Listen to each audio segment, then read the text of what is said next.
Este capítulo forma parte de reportajes de administraciontransportes.cl y es presentado por el libro Corte de Cinta. Si te gusta lo que hago, amarás mi libro. El viaje de hoy es el Servicio Internacional Santiago-Los Andes-Mendoza de Cata Internacional, un trayecto que atraviesa la cordillera de los Andes para unir Chile con Argentina. Vamos a ver paisajes preciosos. Este viaje comienza en el Terminal Sur de Santiago, sitio donde salen casi todos los servicios de buses internacionales desde la capital. Hay buses a Perú, Argentina, Uruguay, Paraguay y Brasil. Desde que me empecé a interiorizar en los buses me han llamado la atención los buses de Cata Internacional, más que nada porque vienen generalmente con buses de manufactura argentina y acá se ven poco esos modelos. Cuando compré los pasajes en recorrido.cl cruzaba los dedos para que me tocara el viaje en algún bus Metal Sur y que tuviera la ventana panorámica libre, sin plotter, sin publicidad. Y afortunadamente así fue.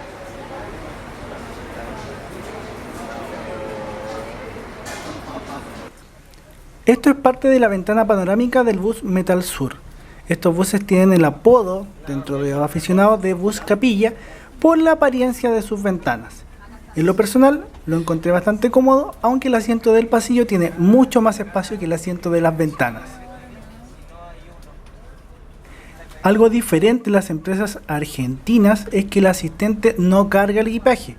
Uno debe dar propina a una persona externa, generalmente del terminal, para subir el equipaje. A su vez, se registra tanto el equipaje de bodega como el equipaje de mano. Acá ya vamos saliendo al Terminal Sur. Se ven varios buses de Mebus, Pullman Bus a través de su filial MT Bus y Andimar. Mientras abandonamos Santiago, el personal de Cata nos pasó el snack, una limonada y un sándwich de queso con jamón. También el bus tiene posavasos, aunque son bastante básicos.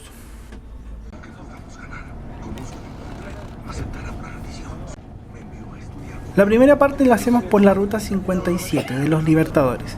Esta zona es conocida por el monolito de la Victoria de Chacabuco, donde el ejército libertador de chilenos y argentinos terminó con la reconquista española y comenzó nuevamente la lucha por la independencia en 1817. Gran parte del recorrido que veremos hoy fue hecho por este ejército cuando le tocó dar esa batalla, una enorme hazaña denominada el Cruce de los Andes, una cosa que parecía realmente imposible.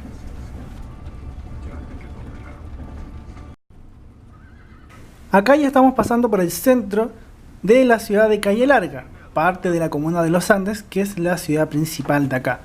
La comuna tiene unos 65.000 habitantes y es una de las zonas más calurosas de Chile, sobre todo en verano, con más de 35 grados.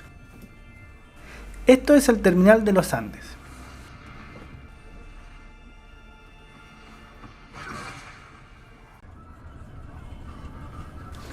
La ruta 60 es el camino principal para conectar Chile con Argentina. Nos vamos a ir bordeando y cruzando varias veces el hermoso río Aconcagua. Todo esto es una ruta de montaña. Cada kilómetro que pasamos nos adentramos más y más en la imponente cordillera de los Andes, que en esta zona puede tener montañas, algunas con más de 6.000 metros incluso. Uno de los hitos más conocidos del camino es el Salto del Soldado, un acantilado que tiene al río Aconcagua en el fondo. Aunque no se nota mucho, también hay un túnel ferroviario en el lugar. Existe un tren turístico que hace el trayecto desde los Andes a Río Blanco pasando por esta zona, la Góndola Carril. Anteriormente hubo un tren que unía los Andes con Mendoza en una tarea que fue titánica y que tomó muchas décadas. Se empezó a concesionar cerca de 1875 en ambos países y se inauguró recién en 1909 para hacer su último servicio en 1979. Actualmente las vías están abandonadas, sobre todo en el lado chileno, y en lo personal me imagino que hacer el trayecto en tren en esos años debió ser tremendo. Literalmente era un tren que cruzaba la cordillera. Hay un documental alemán sobre ese tren y les invito a verlo en la pestañita de ahí arriba. Esto es una central eléctrica en Aconcagua. Ya después de Guardia Vieja no quedan pueblos y empezamos a adentrarnos en la alta montaña. El camino está lleno de letreros advirtiendo el uso de cadenas en caso de nieve, de conducir con precaución Y es que, como no, además de ser un camino de montaña, puede ser bastante peligroso por el hecho de que se transita en una sola pista y que hay montones de camiones. Eso, incluyendo también que se han hecho varios trabajos para mejorar la pista, pero aún así igual hay accidentes. Para estos caminos de montaña se suele usar túneles de cobertizo, para evitar las nevadas y las avalanchas. El camino no tenía mucha nieve cuando fui en todo caso, mi viaje fue en abril, pero ya en estos meses de invierno hay harta nieve y el paso a veces se cierra por tormentas, por nevadas, entre otros infortunios. Más allá se ve la cuesta Los Caracoles, que es una de las más impresionantes y un icono de este camino.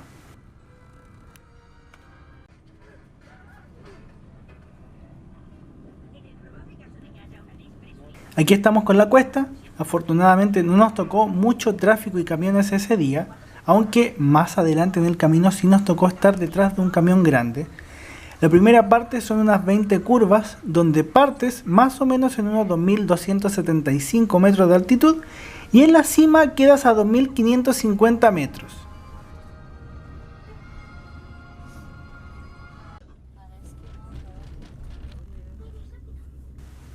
También hay una silla de andarivel del centro de esquí Portillo que está mucho más arriba, cuando ya se acaban las curvas de la cuesta.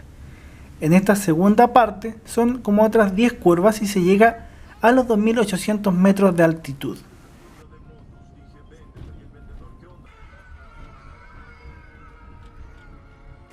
Ya estamos en el complejo fronterizo del lado chileno, la aduana de los Libertadores. Por ahí se ve uno de los nuevos Metalsur Starbus 3 de cata internacional con todos sus pasajeros haciendo el trámite. A nosotros no nos tocó detenernos aquí, seguimos directamente por la ruta rumbo al país vecino.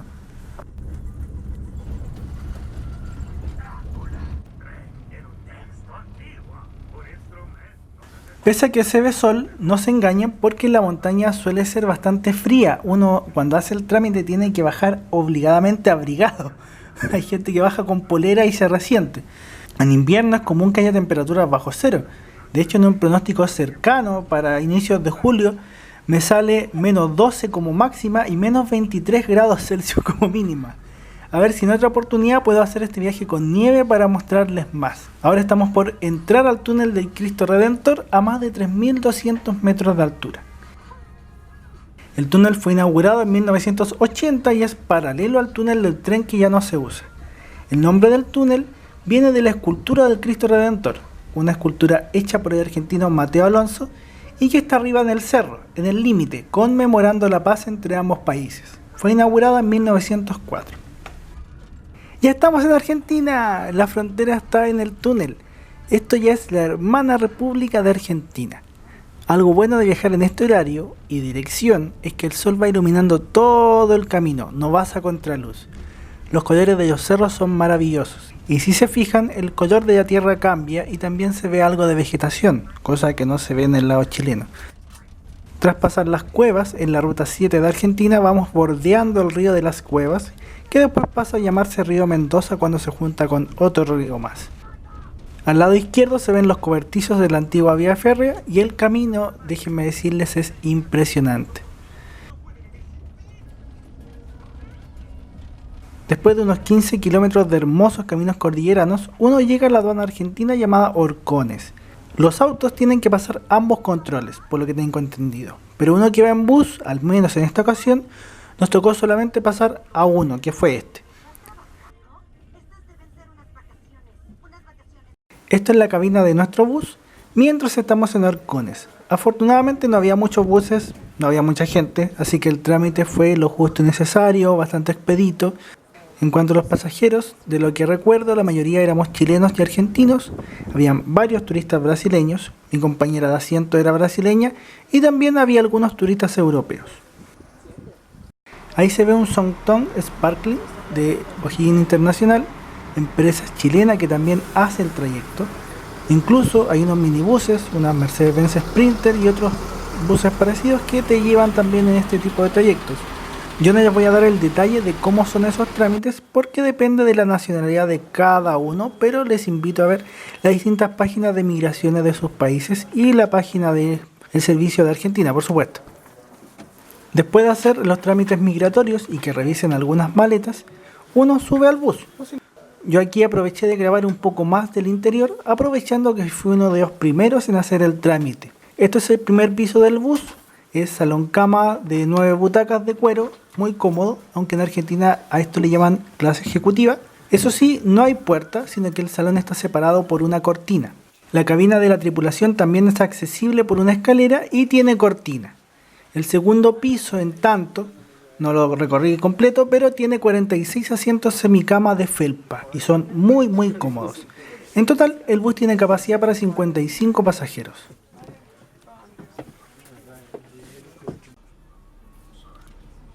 Estuvimos afuera un rato porque un pasajero se demoraba en sus trámites y justo me tocó ver una ave rapaz, la cual sería un águila real aparentemente. A lo mejor me equivoco, pueden corregirme.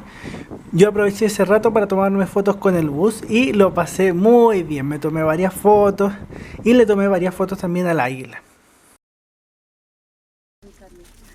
Tras pasar por la aduana, el personal de cata nos dio otra vianda más. Las cajas de cata internacional son bien bonitas. Adentro venía leche, un sándwich, té, café, porque uno tiene que elegir qué infusión hace, y un alfajor. Más adelante, el mismo asistente nos fue sirviendo agua caliente para la infusión que queríamos. Yo casi siempre en estos casos elijo té.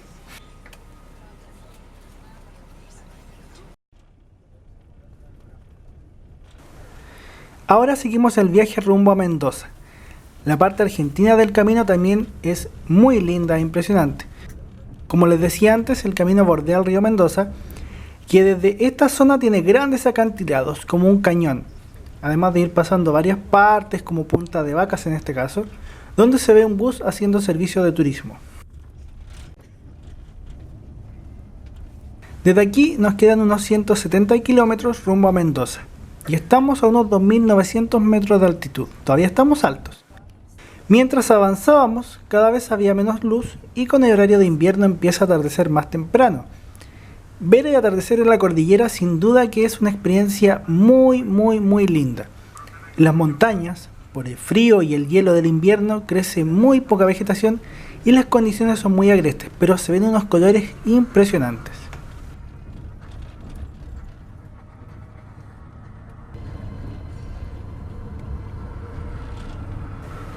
La verdad, y a lo mejor soy un poco reiterativo, escénicamente este viaje es un sueño cumplido.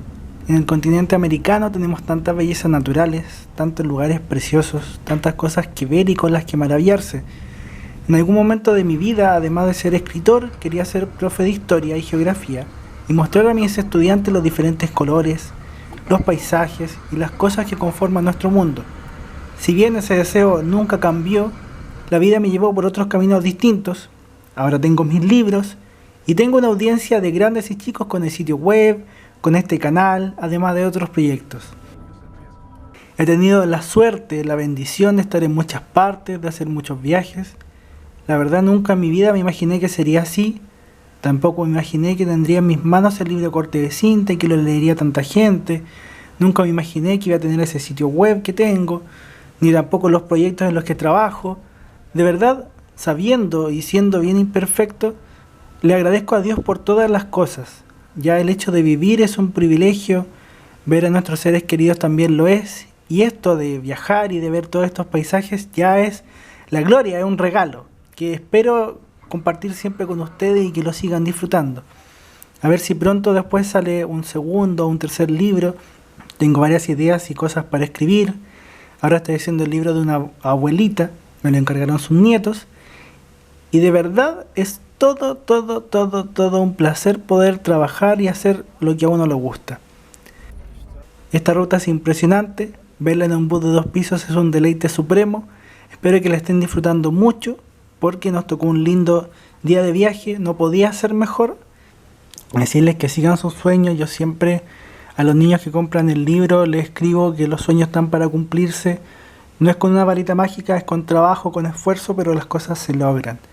Y también a propósito de los profes, recordar que merecen dignidad, necesitamos una mejor educación.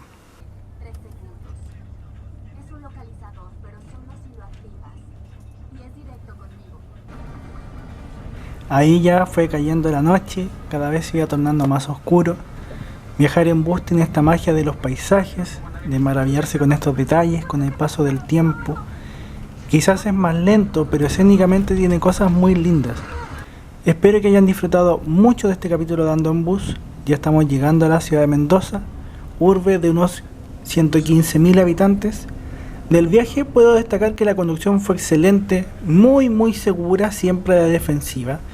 También el personal era muy amable, muy agradable, en general cumplió mis expectativas.